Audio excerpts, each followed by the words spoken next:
بسم اللہ الرحمن الرحیم۔ تمام معزز ناظرین کو ہمارا سلام۔ جب کوئی مر جائے تو کیا اس کا دنیا سے رابطہ ختم ہو جاتا ہے؟ کیا اس کو اصالِ ثواب نہیں کرنا چاہیے؟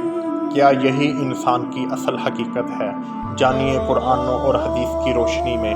ہماری اس ویڈیو کو آخر تک دیکھیے۔ سرکار مدینہ حضور صلی اللہ علیہ وآلہ وسلم نے ارشاد فرمایا، مردے کا حال قبر میں ڈوبتے ہوئے انسان کی مانند ہے۔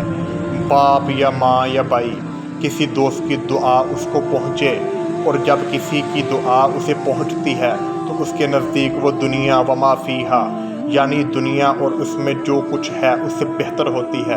اللہ عز و جل قبر والے کو اس کے زندہ متعلقین کی طرف سے ہدیہ کیا ہوا ثواب پہاڑوں کی مانند عطا فرماتا ہے۔ زندہ کا ہدیہ یعنی تحفہ مردے کے لیے دعائے مغفرت کرنا ہے۔ جب کوئی شخص میت کو اصالِ ثواب کرتا ہے تو جبرائیل علیہ السلام اسے نورانی طباق میں رکھ کر قبر کے کنارے کھڑے ہو جاتے ہیں اور کہتے ہیں، اے قبر والے، یہ ہدیہ تحفہ تیرے گھر والوں نے بھیجا ہے، قبول کر۔ یہ سن کر وہ خوش ہو جاتا ہے اور اس کے پڑوسی اپنی محرومی پر غمگین ہوتے ہیں۔ قبر میں بہت اندھیرا ہے، فضل کر دے، چاندنی کر دے یا رب۔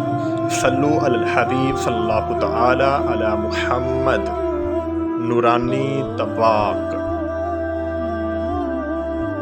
جو قبرستان میں 11 بار سورہ اخلاص پڑھ کر مردوں کو اس کا اصالِ ثواب کرے تو مردوں کی تعداد کے برابر اصالِ ثواب کرنے والے کو اجر ملے گا۔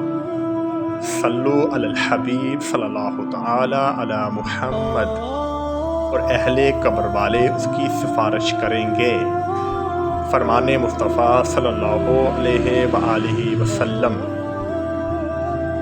جو قبرستان سے گزرا اور اس نے سورہ فاتحہ، سورہ اخلاص اور سورہ التکاثر پڑھی، پھر یہ دعا مانگی، یا اللہ عز و جل، میں نے جو کچھ قرآن مجید میں پڑھا اس کا ثواب مومن مردوں عورتوں دونوں کو پہنچا دے، تو وہ قبر والے قیامت کے روز اس اصالِ ثواب کرنے والے کے لیے سفارشی ہوں گے۔